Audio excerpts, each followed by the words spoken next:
This is Josh Jalinski, the financial quarterback. Don't touch that dial. First, kind of, how do you address people say, it's kind of hypocritical, you credit card experts, you're against debt, but then you're promoting these cards that screw people in the end because then they lose their job and they have all this debt. They can't pay them off. Do you want to comment on that a little bit? Well, for one thing, I'll start with saying that anybody who tells you that a credit card is not a risky thing is not being above board with you. A credit card can be an incredibly useful thing. It can help you extend your budget. It can help you avoid getting into a whole lot of trouble if you run into a really difficult financial patch. And I'm fortunate enough, after having $10,000 of credit card debt when I was younger, to have leveraged points and miles for travel to a few different places around the world and have handled it well. But the truth also is that a credit card can be a very, very dangerous tool if not used wisely. So the thing that I always tell people is, regardless of how lucrative those rewards are, regardless of how you may see in social media people taking advantage of the points to fly all over the world into beaches and that sort of thing, if you're not comfortable using them, or you don't want to use them, or you have philosophical issues or whatever the issue might be with credit cards, don't use them. It's okay. And I think that that is something that isn't necessarily said enough. And I also think that the other thing that isn't probably said enough is that managing credit card rewards can be really challenging. I know people who have literally dozens of credit cards and who manage it well and all that sort of stuff, but it's not for everybody. And it's the more credit cards you have, the easier it is to miss a payment. And if you miss that payment, it can damage your credit, which costs you more money down the line. So long story short, I'm not 100% sure if this is entirely answering your question, but really what it comes down to is, if you're not comfortable with yourself managing a credit card, managing rewards and that sort of thing, there are other tools that you can use. Credit card rewards programs. What do you like? Which ones do you like? Which ones do you not like?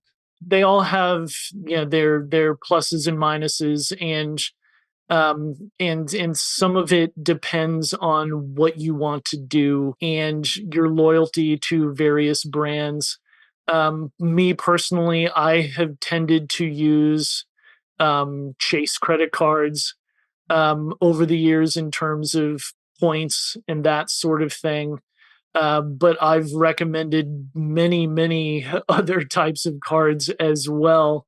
And it really is about kind of what you want to do.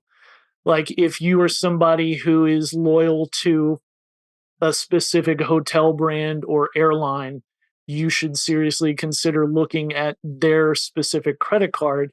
But if you're somebody who just looks for the best bargain and the best deal and wants to be kind of airline and hotel agnostic, then cards like the Chase Sapphire or the Capital One Venture or other cards like that are worth considering. But the truth is that most people don't want to work that hard for their credit card rewards. And for a lot of people, their best move is getting a card like Citi Double Cash or Wells Fargo Active Cash, or some of the other ones out there that give you 2% cash back on everything that you buy, regardless of where you buy it. So that way you know that you're getting a good return, and you don't necessarily have to overthink it. So it really is about how you use the card and what you're trying to get from it and how hard you want to work to get those rewards as to what the best one is for you. Yeah, I think I give my whole primer on points. You hear a lot of these points guys or the points person or this guy or that. And they're always pushing certain ones, generally in the Amex ecosystem. And that works great if you're a single guy or you're married with one spouse. But having 7 kids, it's nearly impossible to make sure those Amex points work out. I mean, I think I've only successfully done it once where I bought 9 tickets for all of us. I achieved a feat, but that was after being on the phone for hours.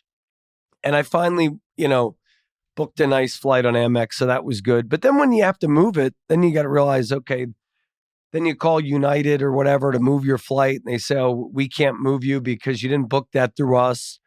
But Amex is good. I mean, you got the gold card, you get triple points, quadruple points in different spends if you own a business. I like that one. I like Capital One double miles because you don't have to mess around with the points. You just call them and they erase the charge.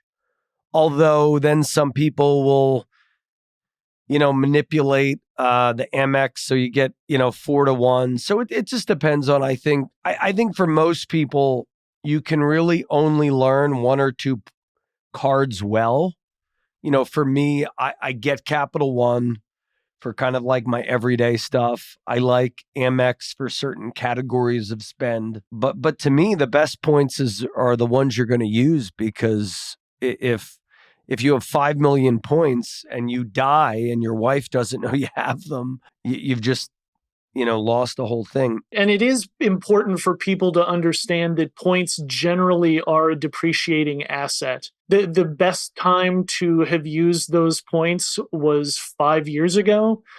And the second best time is right now, to kind of borrow an old phrase. But it's not about hoarding them. It's about kind of using them and getting the biggest bang out of your buck while you can. I mean, you don't want to just spend them on nothing, or you don't want to spend them on things that don't give you a decent return, but you also don't want to hang on to them either. So it's important that people act. Any other comments on the whole points game? It's funny you mentioned.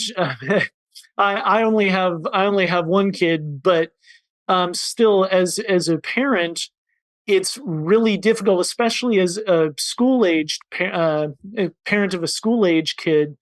One of the things that we've struggled with, and we have a bunch of points that we've earned over the years, is that if you can only travel during peak time, during spring break and summer and winter break and all that sort of stuff, the truth is you're just not going to get the bang for your buck rewards point wise that someone does if they're an empty nester or if they're young and don't have kids and that sort of thing. So it really is important, as fun as it is to watch a lot of folks show exactly how lucrative and how amazing points can be. It really is important to understand that a lot of what you can do with points and how to maximize them is really dependent on your life and your lifestyle and your availability to do these things.